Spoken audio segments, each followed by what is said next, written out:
Bienvenidos a Diálogo. En el 19º Congreso Nacional del Partido Comunista de China, el secretario general Xi Jinping subrayó la tarea de construir una China regida por la ley.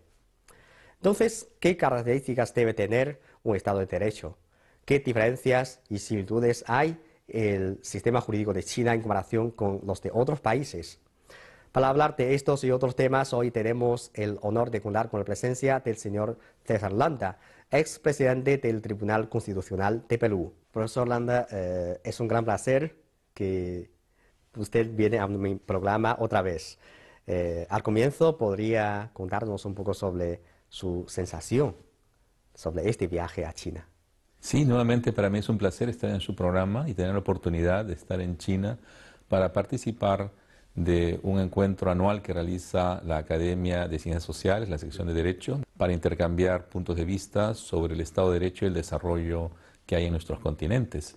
Y mi primera aproximación es ver cómo China, en estos últimos tiempos, ante la renuncia en parte de Estados Unidos en el liderazgo del comercio mundial o la protección del medio ambiente, ha asumido el reto, ¿no?, de postular una civilización ecológica y de alguna forma promover el libre comercio para la mejor y el bienestar, no solamente del pueblo de China, sino también de los pueblos del mundo, ¿no? Sí. Y creo que eso requiere también de grandes cambios en el propio Estado de Derecho de cada uno de nuestros países y a nivel internacional, ¿no? Sí. Creo que después de viajar varias veces a China y intercambiar opiniones con los expertos jurídicos de China, usted debe tener una impresión más profunda sobre el sistema jurídico de nuestro país. ¿Qué impresión tiene? Cada vez uno entiende más que el derecho es la expresión jurídica de un conjunto de tradiciones de un país, ¿no?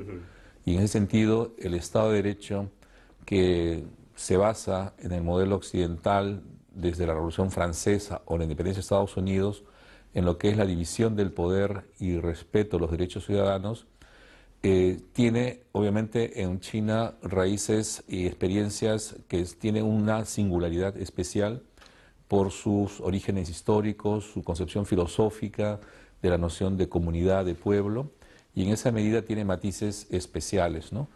De ahí que pueda convivir, ¿no?, un modelo, por ejemplo, de un Estado de Derecho en China con un partido que es el líder, ¿no?, el Partido Comunista concretamente, ¿no?, con un sistema de gobierno que tiene características de una democracia popular, que tiene diferentes formas de entender la democracia electoral en Occidente, pero que las finalidades de una forma son las mismas, es decir, basada en la voluntad popular, promover el bienestar del pueblo, desde el punto de vista no solamente material, sino también desde un punto de vista de libertades, ¿no?, que se va dando progresivamente, ¿no?, y para lo cual la educación es muy importante, ¿no? José Martí, el gran líder cubano, decía, ¿no?, que a través de educación el hombre se hace libre, ¿no?, y la educación requiere información, ¿no? Yo creo que entonces hay convergencia en torno al bienestar, no solamente ya individual, sino colectivo de la comunidad, y protegiendo su medio ambiente, por ejemplo, ¿no? Sí, claro. Bueno, este año, si decimos que en China ha ocurrido un asunto muy importante, que es el 19º Congreso Nacional del Partido Comunista de China, me han dicho que usted también ha leído el informe del presidente Xi Jinping en el Congreso. ¿Qué fue lo que más le ha impresionado? En primer lugar, ver cómo el líder de China expresa, ¿no?, una opinión, obviamente a largo plazo, hasta mediados del presente siglo, 2050, y con diferentes etapas, ¿no? Primeros 15 años, ¿no? Segundo, reafirmar, ¿no?, la unidad del pueblo, el liderazgo de su partido, los objetivos de la continuidad, ¿no?, de no perder en la carrera la orientación del modelo socialista de economía, con una vocación de bienestar del pueblo, pero sobre todo también de que los desafíos del nuevo mundo hacen que China replantee cuál es su mirada hacia el futuro. Y entonces requiere un nuevo pensamiento para una nueva era. Y de esa perspectiva establece algunos puntos importantes, ¿no?, que desde el punto de vista del derecho rescato el del fortalecimiento del Estado de Derecho, precisamente entendido bajo la perspectiva de la experiencia china, donde la finalidad es el bien común, ¿no? Lo que a veces en América Latina se llama este bienestar que tiene un origen en los pueblos indígenas en Bolivia y Ecuador, ¿no? Sí. Y ese bien común o bienestar, en otras palabras, es una búsqueda también que el pueblo chino, a través del informe del secretario general Xi Jinping, postula, ¿no?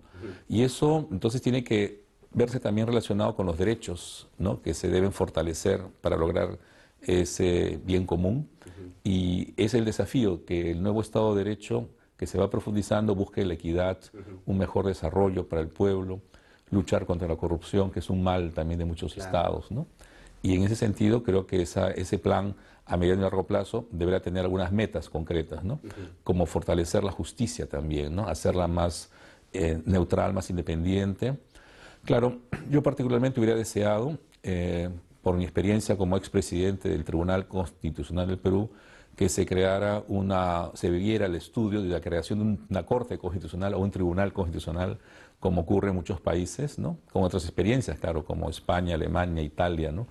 O América Latina, Perú, Colombia, porque en algunos países como los nuestros nos ha servido mucho entender que el fortalecimiento del Estado de Derecho requiere de una corte especializada en atender concretamente la protección de los derechos ciudadanos, no solamente de libertades, sino también derechos sociales sobre todo, y de otro lado también luchar contra la corrupción con un órgano judicial especializado por los abusos del poder que se dan a veces a todos los niveles, ¿no? Sí.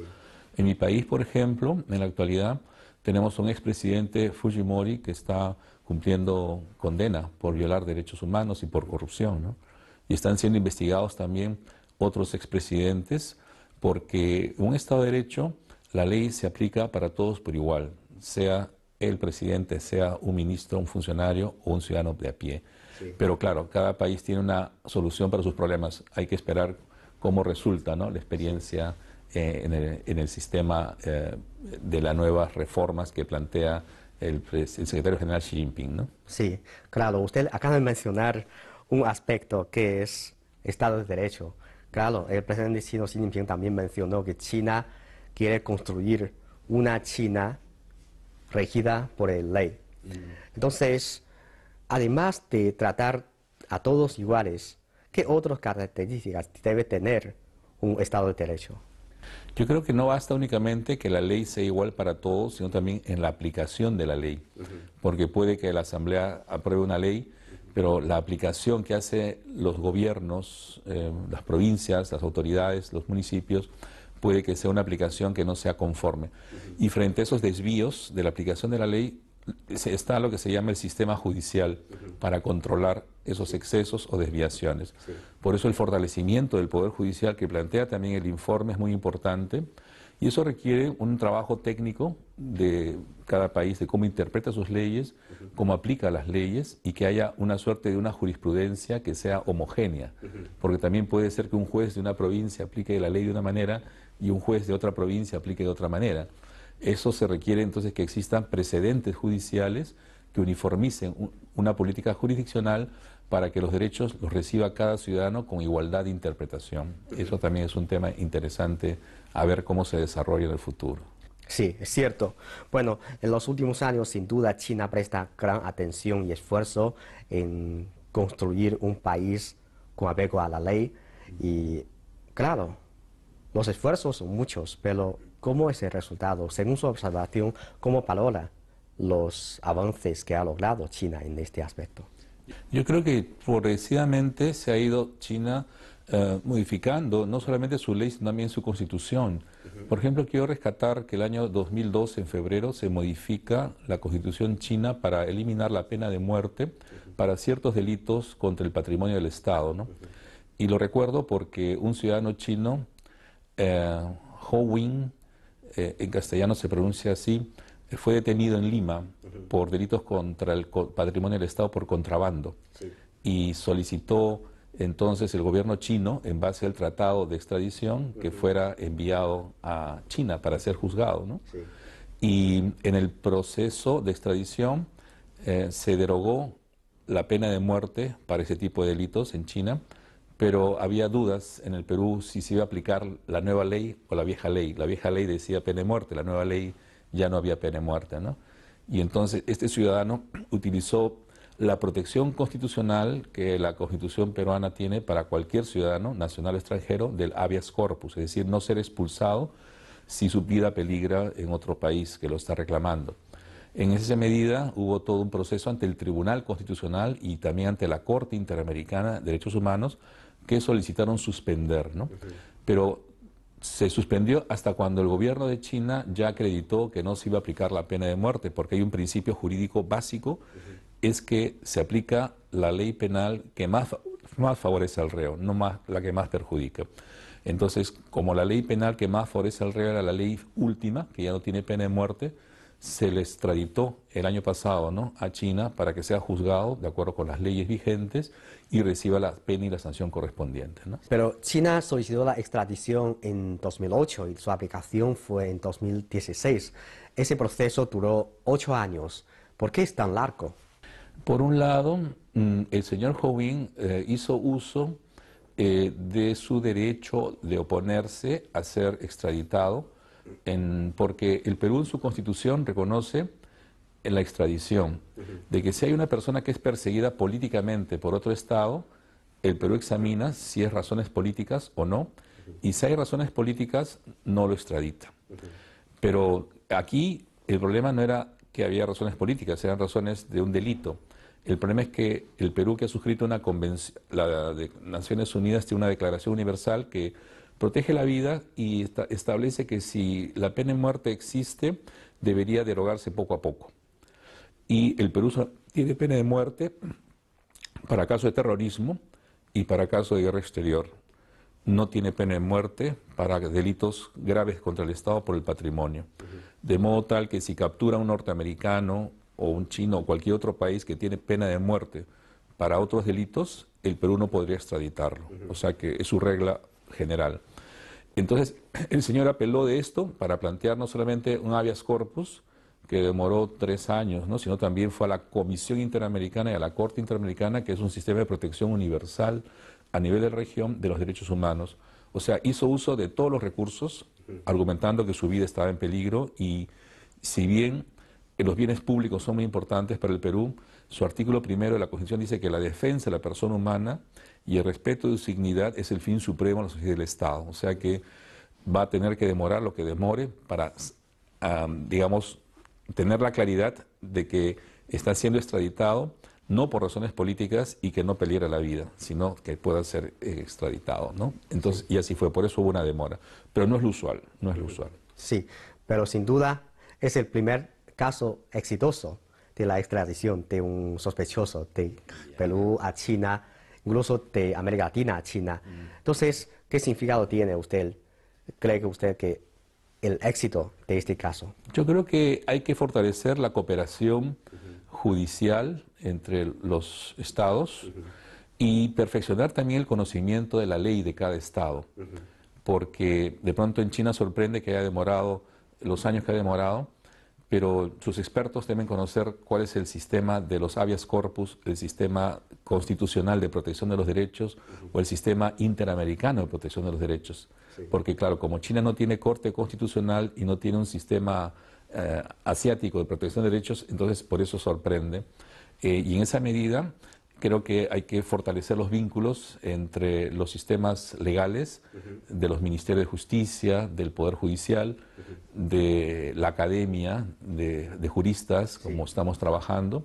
Vocales de la Corte Suprema también del Perú han venido a China el año pasado, ¿no? Entonces yo creo que se está, a partir de este caso, incentivando estas relaciones y de pronto habrá que hacer investigaciones conjuntas, ¿no? Como es el sistema judicial penal, el sistema constitucional, el sistema civil o el de la propiedad intelectual, ¿no? Porque también hay muchas inversiones chinas en Perú y de pronto también presentan interrogantes. Conversaba con unos funcionarios del Banco de China en Perú, que todavía no abre oficinas, y me contaban que ya llevan también varios, no sé si años ya, solicitando el permiso y no logran tener el permiso. Claro, no sé los detalles, no soy abogado obviamente, pero me sorprendí un poco, ¿no?, que te esté demorando. Yo creo que esos temas pasan por estudiar previamente cuál es el sistema legal en materia bancaria, financiera, de inversión minera, Sí. las reglas ambientales, las reglas tributarias, laborales, para que cuando lleguen las inversiones no haya sorpresas de que por qué no hay una licencia, por qué no se puede explotar, ¿no? Todavía, ¿no? ¿Por qué demora, no? Pero tengo una impresión de que el intercambio jurídico entre China y Perú o entre China y América Latina está lejos en comparación con el intercambio comercio económico entre las dos partes. Sí. ¿Estás de acuerdo? Es cierto que la economía ha crecido mucho más rápido, pero también hay que entender que siempre el derecho va un poco detrás de los avances tecnológicos, de los Sí. avances del comercio, que cubren necesidades muy importantes de las Sí. poblaciones. Pero estamos programando también un encuentro internacional entre China y América Latina para estudiar las reglas legales de la inversión, ¿no? Claro. En torno a la propiedad intelectual, a la propiedad, los contratos, los tributos, el medio ambiente, el derecho al trabajo, ¿no? Tenemos diseñado ya ese plan y lo estamos presentando, ¿no? A las instancias correspondientes para el apoyo, ¿no? Es un proyecto que ya se dio en Chile 2 veces, se ha hecho ese encuentro y ahora proyectamos hacerlo en Perú. Esperemos que se concrete, ¿no? Sí, claro, los empresarios que tienen interés de invertir en otros países también necesitan ese tipo de apoyo jurídico para conocer mejor el otro país, para evitar los fracasos por falta de conocimiento de la ley. Sí. Entonces, ¿tiene usted algunas sugerencias a los empresarios? Por ejemplo, los empresarios chinos que tienen interés de invertir en su país. ¿Cómo no? Yo diría que América Latina y el Perú en particular es un país muy abierto a las inversiones y a los extranjeros, ¿no? Ahora, es cierto que los empresarios tienen a veces contradicciones porque encuentran limitaciones, otras formas de entender, pero me parece que deberían ellos también promover, los empresarios chinos, a estudiosos, grupos de investigación, de intercambio, para que puedan estudiar la realidad de las inversiones y tener así como un manual de cómo es la realidad más que lo que diga la norma, ¿no? Claro. Y eso, siendo un aporte financiero, podría ayudar a un grupo de investigadores de China y de América Latina y Perú para que se transforme en documentos, ¿no? Informes que sean accesibles de entendimiento de la realidad jurídico, económica, social, ambiental, minera, para mejor llevar a cabo las inversiones de China o de peruanos que comercian también con China, porque también hay muchos peruanos que vienen a China a vender productos, ¿no? Y a veces también desconocen las reglas del sistema jurídico chino administrativo, ¿no? Sí. De modo tal que hay una tarea pendiente para el desarrollo académico, ¿no? Volvemos a hablar sobre la construcción de un Estado de Derecho.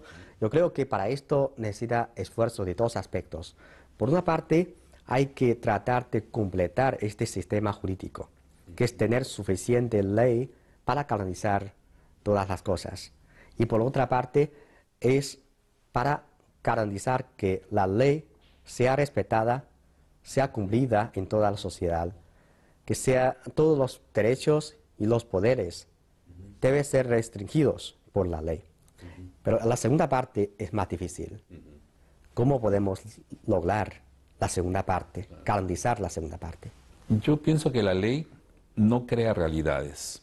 Lo que la ley debe ofrecer es establecer los lineamientos, los caminos por donde debe transcurrir la realidad. Es como los durmientes de un tren, ¿no? Entonces el tren va a pasar por donde está el camino señalado. Entonces la ley es ese camino, no es el tren. El tren es las fuerzas económicas, las fuerzas políticas, la voluntad y acuerdo de seguir ese camino que está establecido en la ley. Porque si la ley está forzando situaciones, no va a poder ser respetada. Claro, también se exige que los dirigentes de los estados hagan cumplir la ley y el orden, ¿no? Y para eso está el sistema judicial o el sistema policial, ¿no? De modo tal de que hay que dar una combinación adecuada de establecer esas reglas y hacerlas respetar. No solamente a través de los jueces o de la policía, ¿no? Sino también a través del convencimiento, ¿no? Y yo creo que hay formas de diálogo, ¿no? Los empresarios chinos de pronto podrían dialogar con los empresarios peruanos o los gobernantes peruanos con los gobernantes chinos a diferente nivel y establecer ciertos pactos, ciertos acuerdos, ¿no? Bilaterales, ¿no? Que pueden estar en tratados o también en prácticas comunes a efectos de facilitar la interpretación y la aplicación de las leyes, ¿no? Yo creo que eso hace que no sea tan formal en estricto, sino también que se deje un poco a las fuerzas de la realidad, ¿no? Sí. Porque hay un viejo, antiguamente se decía en Roma, ¿no? Sí. Summa ius, summa inuria, significa demasiado derecho también es demasiada injusticia. Hay que saber aplicar el derecho hasta dónde, ¿no? Sí, es cierto, pero también ahora está apareciendo unos vacíos legales, sobre todo con el desarrollo, rápido desarrollo de Internet móvil. Sí. Recordamos que hace 1 o 2 años cuando apareció el Uber, Sí. en muchos países han causado problemas.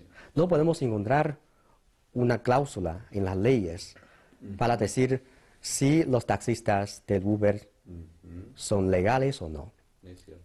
Sí, entonces yo creo que ahora con el rápido desarrollo del Internet móvil, el sector jurídico está enfrentando un problema, un nuevo desafío, que no podemos seguir el desarrollo de Internet. Y el Internet está creando unas cosas nuevas que no podemos resolver con las leyes actuales. Así es.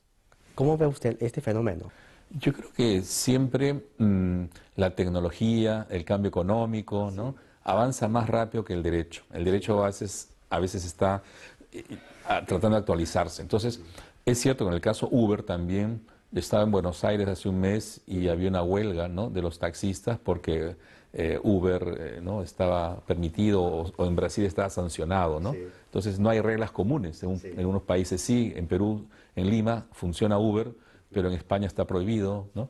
Entonces, yo creo que el desarrollo de las nuevas tecnologías de la información y la telefonía móvil abre lo que se llama la economía cooperativa, ¿no? O sea, esos trabajos por el cual yo pongo mi auto en una estación de tren a la salida y digo, quienes quieran ir a tal ciudad, yo los llevo, ¿no? Me pagan tanto, ¿no? Entonces, ¿cuál es el límite? ¿Es una libertad de poder usar mi auto y llevar a quien quiera o es un negocio que requiere licencia, permiso, pagar impuestos, ¿no? Y si la seguridad de los pasajeros, ¿no? Entonces, yo creo que el Estado, cuando no hay esas leyes y se aprovecha esos vacíos, que puede ser a nivel tributario, están los papeles de Panamá, la evasión fiscal, ¿no? U otros temas, ¿no?, graves, la justicia es la que debe ir resolviendo caso por caso.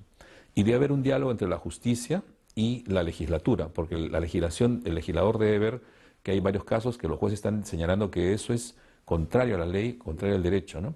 Yo creo que Uber, en particular, está infringiendo lo que se llama la interdicción de la arbitrariedad. ¿Qué significa? En el Perú, la Constitución prohíbe el abuso del derecho. ¿Qué es el abuso del derecho? Yo ejerzo mi derecho, pero de forma excesiva, desproporcionada, arbitraria. Yo tengo un auto y yo puedo manejar, pero en la medida que no cumplo requisitos para ser taxista, pero presto un servicio que digo que no es de taxi, sino que programo una aplicación en mi celular y quienes quieran entrar a esa aplicación puede solicitar el transporte. Entonces estoy evadiendo lo que la ley está prohibiendo. Estoy usando lo que se llama simulación. Lo que una ley me prohíbe, porque yo no puedo ser taxista sin licencia, sin permiso, sin pagar impuestos, pero uso otra norma que me permite el libre tránsito para llevar a cabo una finalidad que está prohibida. Eso se llama abuso del derecho o fraude a la ley. Entonces yo creo que esos casos deberían ser objeto de una regulación específica para prohibir o regular o que paguen impuestos o que se registren, ¿no? Sí. Y por ejemplo en mi país, en Lima, yo no puedo usar Uber porque tengo que tener que pagar a través de internet, no puedo pagar en efectivo. Porque si uno paga en efectivo tendría que darme un recibo. Y si me da un recibo de transporte público tendría que tener una licencia. Sí. Entonces ellos lo que hacen es pagar por internet nada más, con lo cual no hay registro. Entonces yo creo que hay que evitar esos abusos del derecho, ¿no? Para garantizar servicio público para todos, es cierto, pero regulado, ¿no? Con tarifas no competitivas, ¿no? Sí. Pero ese tipo de asunto va a aparecer con más frecuencia en el futuro. Sí. Sí, por ejemplo, va a haber muchas empresas financieras por Internet. Entonces, cuando aparecen estas cosas y en las leyes actuales no tenemos cláusulas para definirlas, entonces, ¿cuál es la forma que cree que es más adecuada para tratar, por ejemplo, el gobierno? Por ejemplo, es primero evitarlo y prohibirlo y luego analizar o déjalo desarrollar y observar los problemas que está ocurriendo y luego toma medidas para resolver los problemas. ¿Cuál es la medida más apropiada? Yo creo que todo Estado tiene tres posibilidades frente a estos nuevos fenómenos. Puede abstenerse y ver cómo funciona y después tomar medidas, o puede prohibir hasta que dé una norma que regule, o puede promover también, ¿no? Entonces, dependerá, yo creo que la política de Estado para saber si toma esas actitudes, neutralidad, freno o avance. En el Perú, por ejemplo, el organismo regulador de la telefonía móvil hace un mes ha suspendido un nuevo servicio que las compañías de telefonía móvil estaban ofreciendo, que permitía un uso de banda ancha, ¿no?, con ciertas facilidades para la mejor comunicación, pero habían cláusulas así en letra muy pequeña, ¿no?, que no eran muy claras qué consecuencias iban a tener para el usuario, el consumidor. Entonces el organismo regulador del Estado ha dicho, espérate un momento, mejor vamos a estudiar bien qué consecuencias van a tener, porque después los reclamos son contra las empresas y contra el Estado, por no proteger al usuario y al consumidor. Sí. De modo tal, yo creo que el Estado tiene una responsabilidad de dirigir, orientar, ¿no?, y corregir los errores del mercado en aras de proteger también a los ciudadanos. Y no hay que esperar que el ciudadano esté dañado para decir vamos a dar la ley, sino hay que prever, sin desalentar la inversión, la tecnología, ¿no?, sino facilitándola, pero con prudencia, ¿no? Sí. Y yo creo que eso es lo que corresponde a un mundo cambiante tecnológicamente y que puede uno quedar afectado, ¿no? Por ejemplo, en estos desarrollos tecnológicos, el almacenamiento de datos, en WhatsApp se ha perdido como 30 millones de datos porque hay robos, ¿no?, o de otras, Yahoo, ¿no? Sí. Entonces, claro, y el ciudadano no sabe esa información porque el Estado no supervisa a las empresas. ¿Y qué otras cosas? Mis cuentas bancarias, mis números secretos, ¿no? Todo está en manos del Internet. Esos son nuevos problemas aparecen con el desarrollo de tecnología. Y el Estado dice, no, para que desarrolle tecnología hay que dejarlos, pero está comprometiendo la seguridad, el bienestar, ¿no? De modo tal que yo creo que alguien debe proteger al ciudadano. La empresa no lo va a proteger usualmente porque tiene un interés particular, ¿no? Sí. Sino el Estado, en todo caso, es el que debe crear ese tipo de reglas. Ahora, para cerrar ese punto, el derecho puede resolver el problema a través de normas legales específicas, pero también puede resolver a través de principios. Hoy por hoy, con el desarrollo tecnológico y las nuevas demandas, si no hay una ley, lo que se aplica son principios. Principios son normas mucho más abiertas, mucho más generales. Como decía, el principio de interdicción de la arbitrariedad. Está prohibida la arbitrariedad. ¿Qué es la arbitrariedad? Un juez tiene que decidir en cada caso qué es arbitrario. Sí. Pero por lo menos el ciudadano no va a estar desprotegido.